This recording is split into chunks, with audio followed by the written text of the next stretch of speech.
You can learn a lot from a podium, and sometimes even more from an inbox. Let's start at the podium. On November 5th, Steve Bannon stood before a room of allies at a Conservative Partnership Institute event in Washington.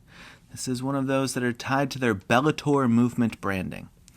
And he looked out at the crowd and said, if we don't win in 26 and 28, some of us are going to prison, myself included. It wasn't a joke, or regret for that matter, but it was a rally cry. Steve Bannon, who served time for contempt of Congress in 2024, was either sounding an alarm or drawing a battle line. And they are basically the same thing depending on where you're sitting. So that's the speech. Let's talk about the inbox.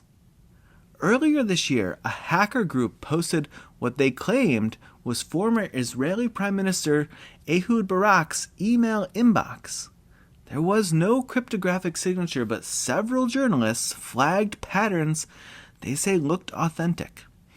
And inside the cache, messages showing Jeffrey Epstein pushing for meetings between Barak, Peter Thiel, and other fine folks. And most of it was from 2014 to 2016.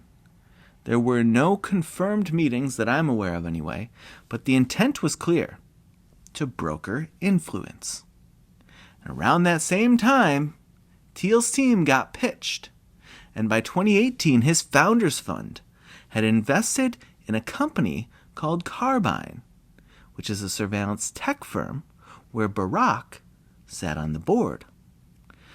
That company also received funding from a U.S. investor named Andrew Intrater. He's the cousin of Russian oligarch Viktor Vekselberg, who has long been on the sanctions lists in the West. And then came another document drop.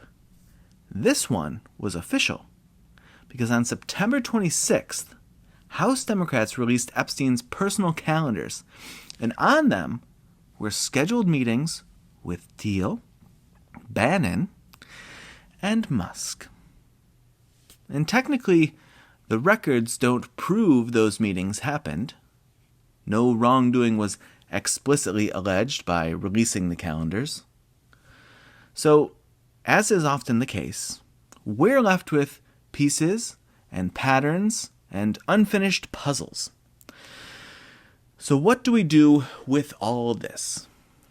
Well, Bannon at the podium, up there rallying troops, and Thiel in the inbox, appearing on schedules and cap tables, and Barak in the middle, bridging tech, politics, and old power. And that's not particularly proof of anything, sure, but I would say it's a window, and maybe it's a warning.